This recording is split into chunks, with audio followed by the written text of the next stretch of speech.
Hello everyone, कैसे हैं आप सभी लोग। उम्मीद करता हूं आप सभी एकदम मस्त होंगे और अपनी पढ़ाई लिखाई अच्छे से कर रहे होंगे। तो स्वागत है आप सभी का आपके अपने परिवार टॉपर्स वे पे। और जैसा कि आप सभी जानते हैं कि हम लोग क्लास 12th बायोलॉजी का चैप्टर 1 पढ़ रहे हैं और चैप्टर 1 के अंतर्गत लेक्चर नंबर 1 हम लोग पढ़ चुके हैं। आज हम लोग का ये चैप्टर 1 जीवों में जनन reproduction in organism class 12th biology का चैप्टर 1 है, जिसका ये कौन सा लेक्चर है, सेकंड लेक्चर है। ठीक है, इससे पहले हम लोग क्लास 12th बायोलॉजी का एक इंट्रोडक्शन क्लास पढ़ चुके हैं चैप्टर 1 का और दूसरा लेक्चर 1 पढ़ चुके हैं। आज हमें लेक्चर 2 के बारे में पढ़ना है। आज हम लोग मुख्य रूप से इन टॉपिक्स के बारे में आज अध्ययन करेंगे।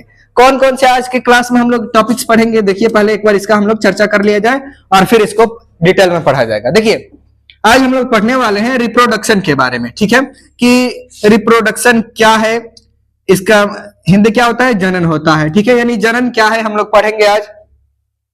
जनन कितने प्रकार के होता है, तो ये 2 प्रकार के होता है। कौन कौन सा, एक होता है सेक्सुअल रिप्रोडक्शन, दूसरा एसेक्सुअल रिप्रोडक्शन यानी कि अलैंगिक जनन और लैंगिक जनन। तो इसके बारे में हम लोग पढ़ेंगे। और तीसरा चीज हम लोग क्या पढ़ेंगे, क्लोन। क्लोन के बारे में पढ़ेंगे। क्लोन क्या है, क्या इसके लाभ हैं, क्या इसकी हानियां हैं, इस सब चीजों के बारे में आज के हम लोग इस वीडियो में पढ़ने वाले हैं।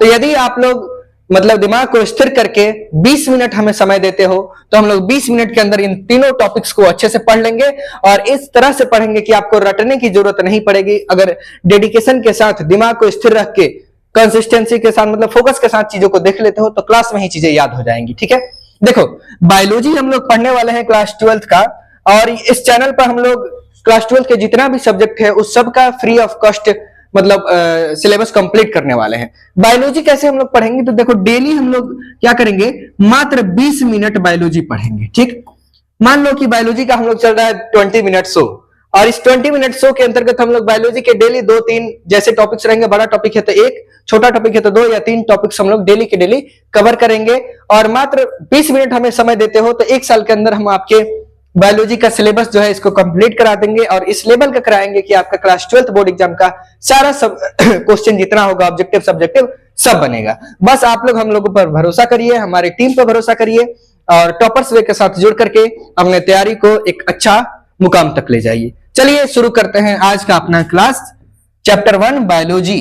ठीक है, जिसका नाम क्या है, जीवों में जनन। और जीवों में जनन हम लोग जब पढ़ेंगे तो इसमें इस टॉपिक में आज का हमारा जो इस क्लास का आज का जो हमारा पहला टॉपिक है उसका नाम क्या है, तो उसका नाम है रिप्रोडक्शन। क्या नाम है, रिप्रोडक्शन। हिंदी क्या होता है, प्रजनन या जनन इसका हिंदी होता है। अच्छा, रिप्रोडक्शन जब वर्ड हम लोग देखते हैं यहाँ पे तो ये क्या वर्ड है, देखो ये है रिप्रोडक्शन। ठीक है, रिप्रोडक्शन वर्ड है। अच्छा, इस वर्ड को यदि हम लोग तोड़ें तो ये 2 भागों में क्या टूट सकता है, तो हाँ भैया टूट सकता है। कैसे 2 भागों में टूटेगा, किसमें, एक री और एक प्रोडक्शन। 2 भागों में टूटेगा ना, एक री मतलब क्या होता है, पुनः होता है, पुनः मतलब फिर से। और प्रोडक्शन का मतलब क्या होता है, प्रोडक्शन यानी उत्पादन करना, बनाना। प्रोडक्ट किसी को बना रहे हैं तो उसे हम लोग क्या कहेंगे, प्रोडक्शन कहेंगे यानी बनाना। ठीक है, तो जब कोई जीव अपने जैसा नई संतति को पुनः बना दे, फिर से बना दे, तो इस प्रक्रिया को ही हम लोग क्या कहेंगे, रिप्रोडक्शन कहेंगे। देखो परिभाषा हम लोग जानेंगे लेकिन पहले हम लोग प्रयास किया जाए कि जो शब्द है इसका टर्म्स है, इस टर्म से ही इसको समझने का, इस टॉपिक्स को समझने का प्रयास किया जाए। अगर टर्म से, इसके वर्ड से हम लोग चीजों को समझ लेंगे तो परिभाषा हम लोग को रटने की जरूरत नहीं पड़ेगी। हम लोग आसानी से बस सिर्फ वर्ड देखेंगे, परिभाषा बनाएंगे, इसके बारे में संपूर्ण जानकारी को देख लेंगे हम लोग। तो रिप्रोडक्शन जब भी अब आप पढ़ना तो इसको 2 शब्दों में पढ़ो, 2 भागों में पढ़ना है। ऐसे नहीं रिप्रोडक्शन, इसको 2 भागों में पढ़ो। कैसे, एक री और दूसरा प्रोडक्शन। री मतलब पुनः और प्रोडक्शन मतलब फिर से उसको बनाना। तो इससे हम लोग परिभाषा क्या बनाएंगे कि यहाँ पे एक मान लो एक जीव है। ठीक है, ये कौन सा है, एक जीव है। इस जीव का नाम कुछ भी रख दो, मान लो इस जीव का नाम फेमस नाम क्या है, चंपक लाल नाम है। ठीक है, तो ये चंपक लाल क्या करे, अपने जैसे एक जूनियर चंपक लाल का निर्माण कर दे। ठीक है, ये मान लो सीनियर चंपक लाल है, ये क्या किया, अपने जैसे एक जूनियर चंपक लाल का निर्माण किया। तो ये क्या करे, अपने जैसे चीजों को फिर से बना रहा है ना, यानी कि रिप्रोडक्शन कर रहा है। री मतलब पुनः और प्रोडक्शन मतलब फिर से बनाना है, यानी कि अपने जैसे चीजों को ये फिर से बना रहा है। तो इस प्रक्रिया को हम लोग क्या कहेंगे, रिप्रोडक्शन। ठीक है, यानी कि प्रजनन। परिभाषा कैसे लिखेंगे, तो परिभाषा लिखने के लिए तो भाषा का खेल है। कॉन्सेप्ट समझ जाओगे तो परिभाषा अपने से जो चाहो सो लिख सकते हो। लिख सकते हैं हम लोग कि प्रजनन एक जैविक प्रक्रिया है जिसमें जीव क्या करते हैं, अपने जैसे नए संतति को उत्पन्न करते हैं। तो इस प्रकार की चीजों को हम लोग क्या कहेंगे, प्रजनन या जनन कहेंगे। ठीक है, अच्छा, मैं उम्मीद करता हूं कि आप लोग को ये इसके वर्ड से इसकी परिभाषा बनाने में कोई दिक्कत नहीं हुआ होगा। अब बात है, ठीक है भैया, हम लोग वर्ड से तो बना लेंगे, लेकिन एक आप हमें लिख करके दे देते ना तो अच्छा होता। तो चलो भाई, आप लोग के लिए तो कुछ भी किया जाएगा। आओ आप यहां से इसकी परिभाषा को लिखो। कैसे परिभाषा लिखोगे, तो यहां से हम लोग इसकी परिभाषा लिखेंगे। वर्ड से तो समझ ही लिया हो, चलो अब भाषा के रूप में लिख लिया जाए। तो क्या हम लोग लिखेंगे कि प्रजनन वह जैविक प्रक्रिया है, जैविक प्रक्रिया मतलब बायोलॉजिकल प्रोसेस, वह प्रक्रिया है जिसमें कोई भी जीव अपने समान, ठीक है, अपने समान क्या करता है, नए संतति को बनाता है।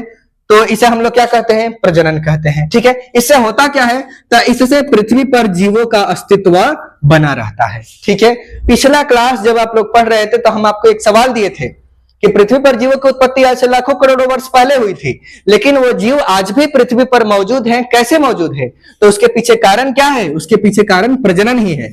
प्रजनन के ही कारण जीवों का अस्तित्व क्या होता है, पृथ्वी पर बना रहता है। आप लोगों में से कोई भी कमेंट में जवाब नहीं दिया था। ठीक है, तो अब से जो भी हम सवाल दें, आप लोग प्रयास करो कि उसको अपने से पढ़ के कहीं से चीजें पढ़ सको तो ठीक है, नहीं पढ़ सकते हो तो कहीं से भी पता करके कमेंट में जवाब दिया करो। ठीक है, और वीडियो को आप लोग लास्ट तक देखा करो, ये नहीं कि आधा देखे और आधा छोड़ दिए, तो वही हो जाएगा। मतलब थोड़ा बहुत नॉलेज क्या होता है, उससे बढ़िया कि नॉलेज नहीं हो।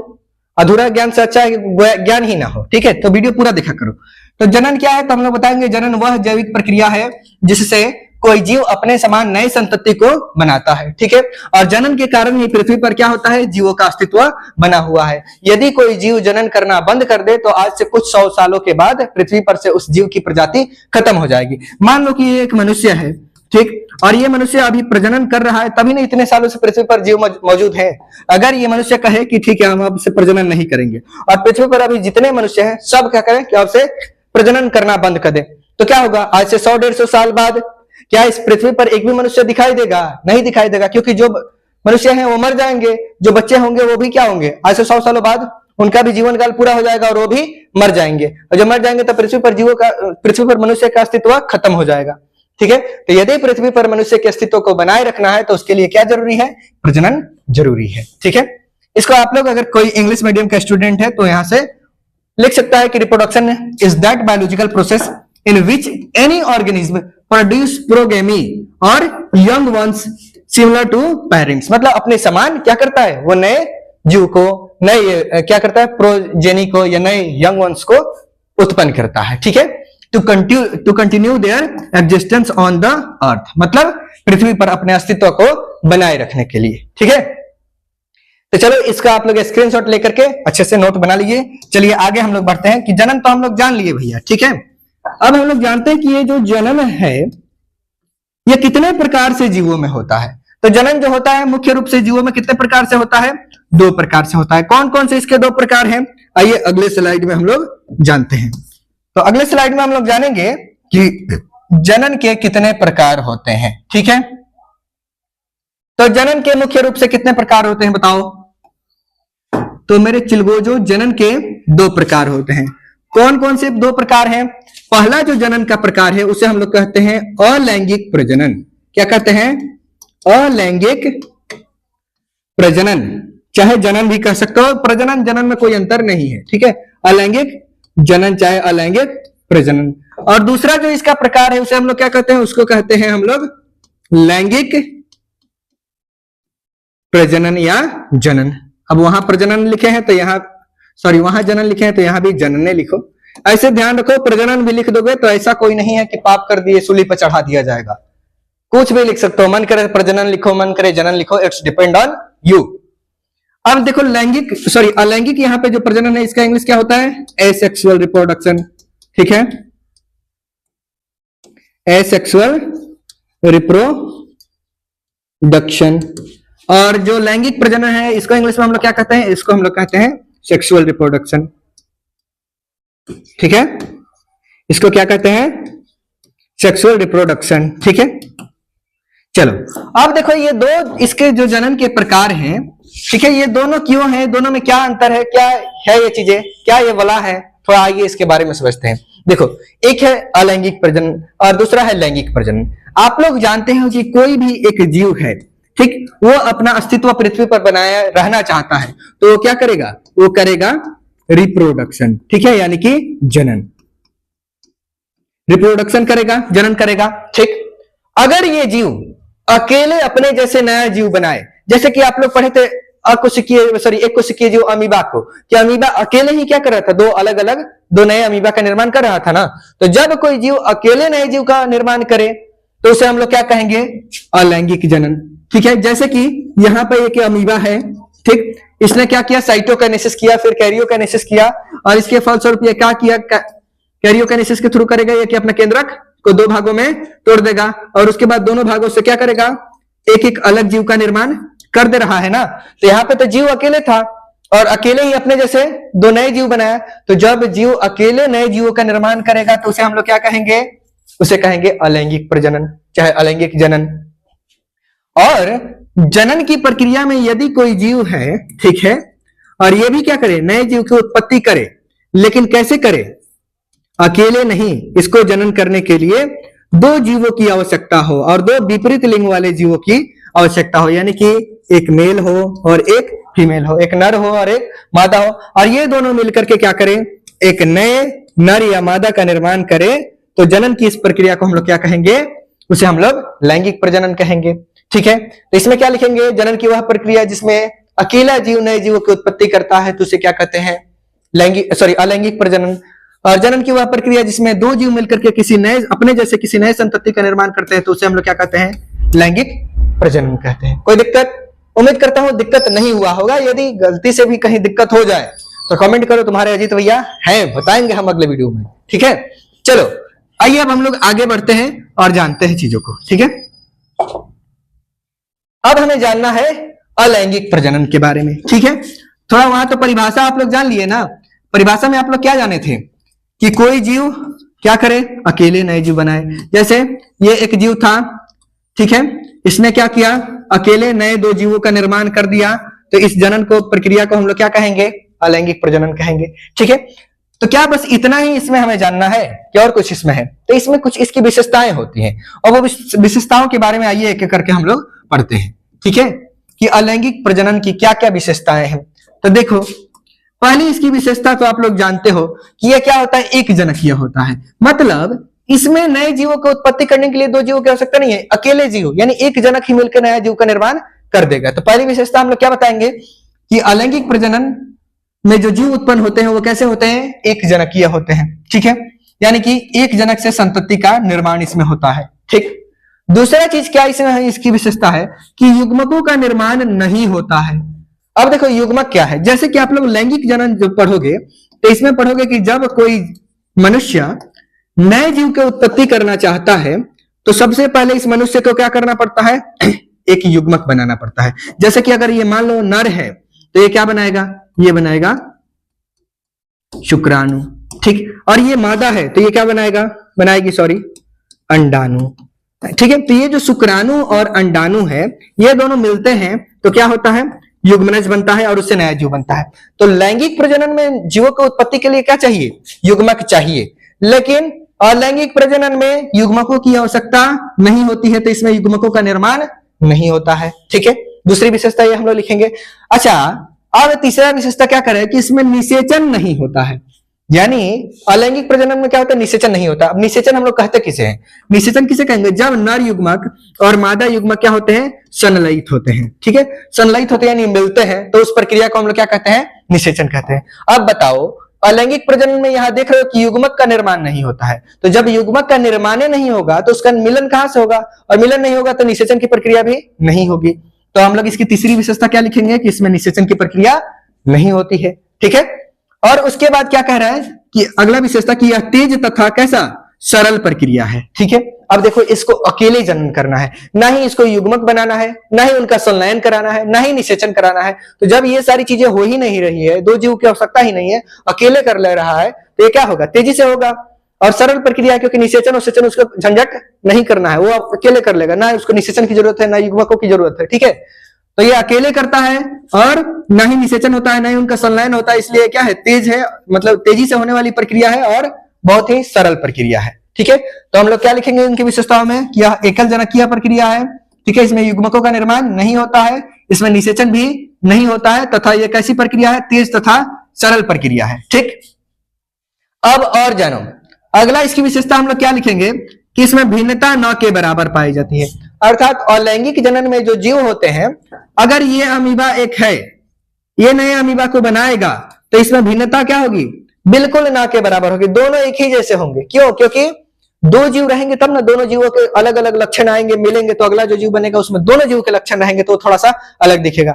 अब एक जीव से नया जीव बन रहा है, तो इसी के द्वारा में सारे इसके लक्षण इसमें आएंगे, तो ये बिल्कुल क्या होता है, अपने जनक के समान होता है, इसलिए जनक के समान होता है, इसलिए इसमें विभिन्नता बिल्कुल ना के बराबर होती है। ठीक है, और इससे प्राप्त संतति को क्या कहते हैं हम लोग, उसको क्लोन कहते हैं। वैसे जीव मतलब जो क्या हो, अपने जनक के बिल्कुल समान हो, उसमें भिन्नताएं नहीं पाई जाए, तो उस जीव को हम लोग क्या कहेंगे, क्लोन कहेंगे। और क्लोन कहां से प्राप्त होते हैं, अलैंगिक जनन से प्राप्त होते हैं। तो ये भी हम लोग लिख सकते हैं कि इससे प्राप्त संतति को क्या कहा जाता है, क्लोन कहा जाता है।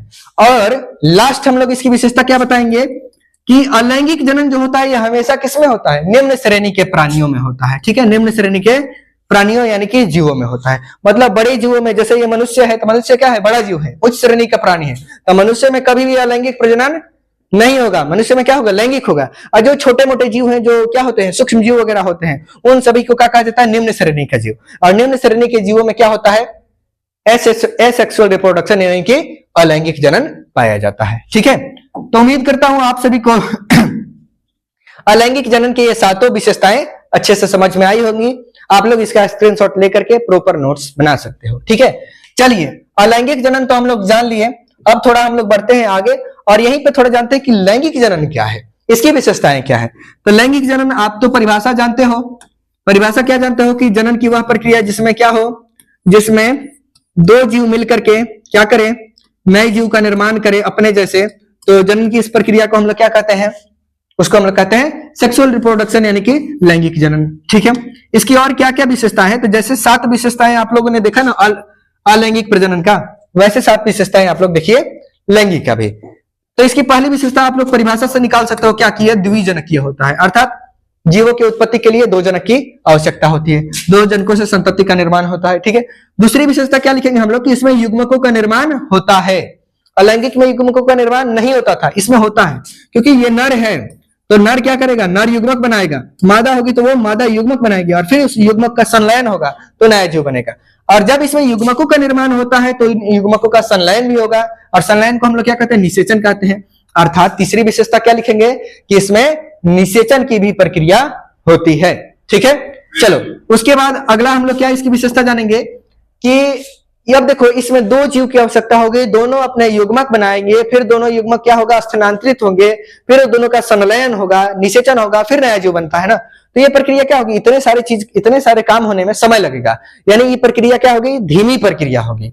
और धीमी प्रक्रिया होगी और इतने सारे काम इसमें हो रहे हैं, इसलिए प्रक्रिया क्या हो जाती है, जटिल भी हो जाती है। तो हम लोग क्या लिखेंगे कि ये जो लैंगिक प्रजनन है, ये क्या धीमी तथा जटिल प्रक्रिया है। ठीक है, और इसमें देखो, इसमें एक जीव ये है और एक जीव ये है, ये अपना युग्मक भेज रहा है, ये अपना युग्मक भेज रहा है, तो युग्मक से इस जीव के भी लक्षण आएंगे और इस जीव के भी लक्षण आएंगे, और दोनों लक्षण जाएंगे कहां पे, एक नया जो जीव बनेगा उसमें। तो इसमें जब 2 जीवों के लक्षण मौजूद रहेंगे तो ये क्या होगा, ये जीव इन दोनों योगों से थोड़ा बहुत भिन्न होगा, इसलिए जो आपका लैंगिक प्रजनन होता है इसमें क्या होता है, भिन्नता पाई जाती है। अलैंगिक में तो एक ही जीव बना रहा था, तो उसमें भिन्नता की सवाल पैदा नहीं होता है, लेकिन इसमें 2 जीव रहेंगे तो दोनों में तो अलग अलग गुण होंगे ना, दोनों अलग अलग होंगे, तो दोनों के गुण इसमें जाएंगे तो ये क्या होगा, दोनों से भिन्न होगा। ठीक है, तो इसमें भिन्नता पाई जाती है। ठीक है, कैसे पाई जाती है जान गए यहां से। ठीक, चलो उसके बाद हम लोग क्या जानेंगे कि इससे जो प्राप्त संतति होती है, जिसमें क्या पाई जाती है, विभिन्नता पाई जाती है, उस संतति को हम लोग क्या कहते हैं, उसको हम लोग वेरिएंट कहते हैं। अच्छा, जो संतति अपने जनक के बिल्कुल समान हो, उसमें भिन्नता ना पाई जाए, उस संतति को क्या कहेंगे, क्लोन कहेंगे। और जिस संतति में क्या पाई जाए, भिन्नता पाई जाए, उसे हम लोग क्या कहेंगे, उसको हम लोग वेरिएंट कहेंगे। ठीक है, तो लैंगिक जनन से उत्पन्न संततियों को क्या कहा जाएगा, वेरिएंट, और अलैंगिक जनन से उत्पन्न संततियों को क्या कहा जाएगा, क्लोन कहा जाएगा। ठीक है, क्लोन को हिंदी में एक पुंजक भी कहा जाता है। चलो आगे हम लोग जानते हैं कि यह क्या होता है, उच्च श्रेणी के जीवों में होता है। अभी आपको बताएं कि लैंगिक प्रजनन क्या होता है, जितने उच्च श्रेणी के जीव हैं, जैसे मनुष्य हो गया, गाय भैंस बिल्ली कुत्ता, ये सब हो गए, तो ये सब क्या है, उच्च श्रेणी के जीव है। और इन सभी जीवों में जनन के लिए 2 जीवों की आवश्यकता होती है। तो ठीक है, उच्च श्रेणी के जीवों में क्या होता है, 2 जीवों की आवश्यकता होगी, और 2 जीवों की आवश्यकता होगी जनन में, तो उसे हम लोग क्या कहेंगे, लैंगिक। ठीक है, तो उम्मीद करता हूं आपको लैंगिक जनन के भी ये 7 विशेषताएं समझ में आई होंगी। इसमें अगर एक भी पॉइंट में क्या हो, 0.01% भी अगर आपको डाउट हो तो कमेंट जरूर करना। ठीक है, हम उसको बताएंगे। ठीक है, चलो आइए आगे अब हम लोग बढ़ते हैं, और हमारा जो अगला पार्ट है वो क्या है, हम लोग अभी देखें यहाँ पे कि अलैंगिक जनन से जो संतति उत्पन्न होती है, उस संतति को हम लोग कहते हैं क्लोन। ठीक है, और क्लोन बहुत इंपॉर्टेंट टॉपिक है। क्यों? क्योंकि इससे सवाल बोर्ड एग्जाम में पूछता है। चलो आइए जानते हैं क्लोन क्या है। क्लोन को देखो, समझो, यहां पे देखो, ये एक हमने कोई भी जीव बनाया। ठीक है, और इस जीव को मान लो हम लोग क्या लिख लें, इसको लिख लो, ये एक प्रकार का इष्ट है। ये क्या है, एक इष्ट है। इष्ट है, इसने क्या किया, अपने से एक और जीव का यहां से धीरे धीरे क्या हुआ, विकास किया, और ठीक इसी जीव के समान एक और यहां पे जीव बना दिया। ठीक, और सेम टू सेम जैसा ये जीव है, जैसे इसके इंटरनल लक्षण है, बाहरी मतलब बाहर से जैसा दिखता है वैसे ही, जैसे ये अंदर से दिखता है, जैसे बाहर से दिखता है, वैसे ही ये जीव भी अंदर और बाहर से दिख रहा हो, तो इस जीव को हम लोग क्या कहेंगे, कहेंगे कि ये जो ए और बी है, ये दोनों एक दूसरे के क्या है, क्लोन है। ठीक, मतलब बी क्या है, ए का क्लोन है, कहेंगे ना। मतलब क्लोन का मतलब ही क्या है कि एकदम एक दूसरे के बराबर। जैसे में देखो, ये एक माइक है, सेम इसी के जैसे ये भी एक माइक है, दोनों में कोई अंतर नहीं है, बाहर से भी दोनों एक जैसे ही हैं, अंदर से दोनों माइक एक जैसे हैं, तो ये दोनों माइकों को हम लोग क्या कहेंगे कि ये क्लोन है। ठीक है, लेकिन अगर इसमें अंतर हो तो इसे हम लोग क्लोन नहीं कहेंगे। तो क्लोन की विशेषता हम लोग क्या बताएंगे, क्लोन में हम लिखेंगे कि क्लोन जो होता है आकार की रूप से यानी बाहर से देखने में, और आनुवांशिक रूप में यानी अंदर से देखने में, दोनों से क्या होते हैं, अपने जनक के समान होते हैं। ठीक है, ये उत्पन्न कैसे होते हैं, तो ये अलैंगिक जनन के द्वारा उत्पन्न होते हैं। ठीक है, तो ये सारी चीजें आप लोग क्लोन में लिख सकते हो। इसका लाभ हानि क्या है, आइए हम लोग आगे जानते हैं। देखो, क्लोन की परिभाषा क्या लिखोगे, तो क्लोन की परिभाषा हम लोग क्या लिखेंगे कि अलैंगिक जनन से प्राप्त संततियों को हम लोग क्या कहते हैं, एक पुंजक कहते हैं। एक पुंजक को ही क्लोन कहा जाता है। ठीक है, या अपने जनक के क्या होते हैं, छाया प्रति होते हैं, यानी फोटोकॉपी होते हैं, दोनों एक दूसरे के जैसे होते हैं, जैसे ये माइक दोनों एक दूसरे के हैं।